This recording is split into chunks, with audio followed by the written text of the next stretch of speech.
NLNR 캐시 워크숍이 저번 6월에 있었는데요. 이거에 대해서 뭐 어떤 이슈들이 있었고 뭐 어떤 건지 아주 잠깐 짧게 말씀드리겠습니다. 그러니까 두 번째 워크숍이었고요. 웹 캐싱에 관한 첫 번째는 폴란드에서 있었습니다. 근데 이때는 주로 뭐 유럽 있는 사람들, 뭐 폴란드 사람들, 그 다음에 뭐 미국에서 그 스퀴드를 개발하고 있는 듀엔 베셀이라는 사람, 뭐 그 정도 한 작은 규모로 했었는데요. 이번에는 그 스퀴드를 개발하고 있는 곳인 NLNR에서 했습니다. 그래서 그 주최를 했습니다. 그래서 사람들도 한 30명 정도 왔고요. 많이 왔다 그랬나? 하여튼, 43명 정도 왔고요. 그 다음에, 근데 이번에는 많은 나라에서, 13나라에서 왔습니다. 캐시를 운영하고 있고, 뭐, 그런데 관심이 많은 곳에서 많이 왔고요. 어떠한 이슈들이 있었냐면요. 이제 그 세계적으로 여러 나라에서 뭐 캐시들을 많이 운영하고 뭐 유럽 같은 데는 아까도 말씀드렸듯이 그런 테레나라는 곳에서 뭐 사람들 같이 이렇게 코오퍼레이션 시켜가지고 뭐 닷컴 도메인에 대해서는 뭐 시블링 관계를 맺고 유럽 그에서의 어떤 그 캐시 네트워크를 구성하고 있고 또 뭐 우리나라에서도 마찬가지로 뭐 이런 식으로 내셔널 그 캐싱 프로젝트를 하고 있는 거고요. 그다음에 뭐 그 특히 뭐 유럽에 좀 그 해외 링크가 미국으로 가는 링크가 좀 안 좋은 나라에서는 캐시를 굉장히 중요하게 생각하고 열심히 하고 있습니다. 그래서 그러한 얘기, 뭐 유럽 각국의 얘기들이 있었고, 그다음에 우리나라, 일본에서는 그 내셔널 캐싱 프로젝트를 하고 있지는 않은데 각 기관마다 독자적으로 캐시를 운영하고 있습니다. 일본의 경우는 그런 코오퍼레이션을 하려면 기관끼리 굉장히 많은 문서를 뭐 왔다 갔다 하고 그러기 때문에 되게 뭐 뷰로크러시 때문에 그런지 하여튼 그래서 잘 협력이 안 된다고 합니다. 그래서 각 기관마다 운영해서 한 1000개 정도 캐시가 운영되고 있다고 하고요. 폴란드나 러시아 같은 데는 인터내셔널 링크가 너무 비싸가지고 캐시를 사용하지 않고는 뭐 인터넷으로 해외에 접속한다는 건 상상할 수 없을 정도라고 얘기를 합니다. 그 다음에 이제 뭐 토폴로지랑 컨피규레이션 얼터너티브라고 했는데 두 번째로 뭐 우리나라 같은 경우는 무슨 하이어키컬 캐싱 시스템 이러고 있고 뭐 메쉬 구조로 해서 그냥 뭐 페런트 차일드 그런 관계가 아니라 뭐 시블링 그런 다 동등한 관계로 맺는 그러한 경우도 있고 뭐 그러한 여러 가지 토폴로지랑 그다음에 그 어떤 컨피규레이션에 관한 얘기들이 있었습니다. 그다음에 캐시 소프트웨어 뭐 스퀴드를 가장 많이 쓰고 지금 개발을 하고 있고 뭐 퍼포먼스가 좋다고 해서 많이 쓰고 있는데 넷캐시라고 그 하비스트 그 프로젝트에서 나온 그 상용 버전인데 그 상용 캐시도 있고 그 스퀴드 캐시는 하비스트 프로젝트에서 뭐 일을 하고 있던 사람이 나와서 뭐 그 NLNR에서 NSF 펀딩을 받아서 개발하고 있는 거고요. 그다음에 뭐 아까 써온 HTTP 데이먼 뭐 그것도 캐싱 프락스 역할을 할 수 있는 거고 또 뭐 여러 가지 캐시 소프트웨어가 있습니다. 근데 그 중에서 뭐 그 써온 HTTP 데이먼이랑 그다음에 스퀴드와 뭐 그런 성능 비교하는 그런 리포트도 있었고요. 그다음에 여기 Economics and Pricing Consideration이라고 그랬는데 뭐 그리스나 뭐 폴란드도 아까 마찬가지였고 그런 그 ISP들이 캐시를 운영하고 그 해외로 나가는 것들은 다 캐시를 통해서 나가게 하는데 그래서 그들의 생각은 사람들에게 차징을 하는데 그 캐시를 사용하고 있으니까 그 캐시의 데이터, 그 로그 파일 같은 걸 보고 사람들이 사용한 만큼에 대해서 프라이싱 하자는 것입니다. 그래서 뭐 재미있는 아이디어 많이 나왔는데 뭐 어떤 사람이 요구를 했을 때 hit이 안 되면 뭐 그 사람한테 돈을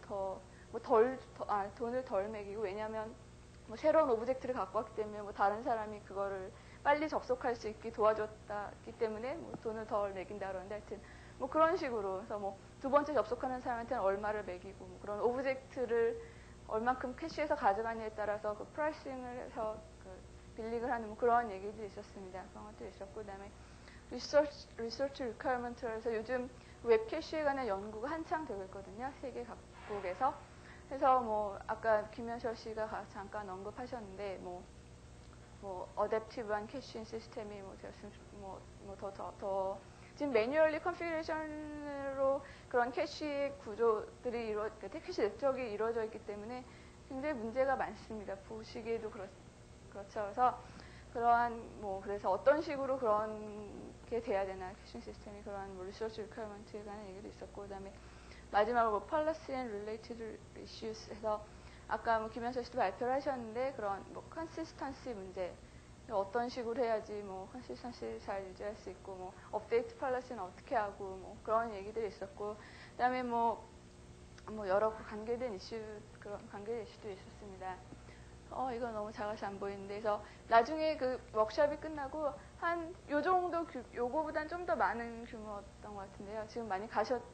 그런데도 되게 작은 규모 43명이었으니까 이게 큰 규모 아니었고 그래서 사람들이 되게 자유롭게 서로 얘기를 하고 문제점도 디스커션하고 뭐 그렇습니다. 그래서 이때 그 전체 그 트랙이 끝나고 그 오픈 디스커션인데 문제가 됐던 게 캐시 버스팅. 그래서 그러니까 컨텐트 프로바이더들이 캐시, 그러니까 지금 웹 캐시가 굉장히 많지 않습니까? 그래서 캐시를 이용하지 못하게 뭐 HTTP 뭐 그런 그 헤더를 잘 이렇게 조작해가지고 뭐 그 자기의 컨텐츠에서 뭐 컨텐츠는 캐싱하지 못하게 익스플로레이션 데이트를 뭐 제로로 한다든지 이런 여러 가지 방법을 써서 캐시를 쓰지 못하게 한다고 합니다. 그러니까 뭐 미국에서도 그렇고 여러 나라의 그 컨텐츠 프로바이더들이.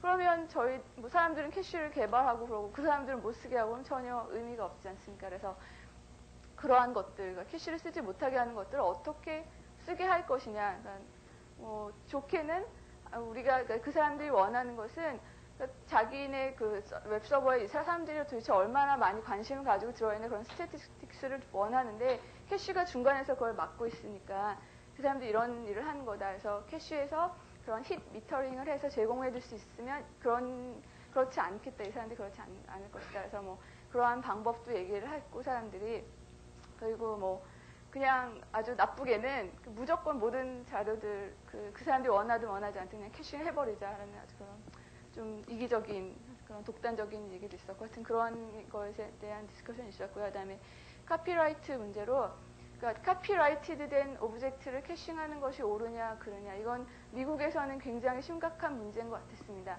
뭐 제가 그냥 이해하기로는 뭐 사람들이 굉장히 막 디스커션을 굉장히 많이 하고 디베이트가 많이 일어나는데 근데 이제 캐시를 운영할 사람들의 입장 그렇고 그다음에 대충 컨센서스가 제가 생각하기로는 그러니까 캐시라는 건 어떤 그냥 롱타임 인터넷이라나 하여튼 되게 긴 인터넷이라 그러니까 네트워크 링크라고 생각을 하자.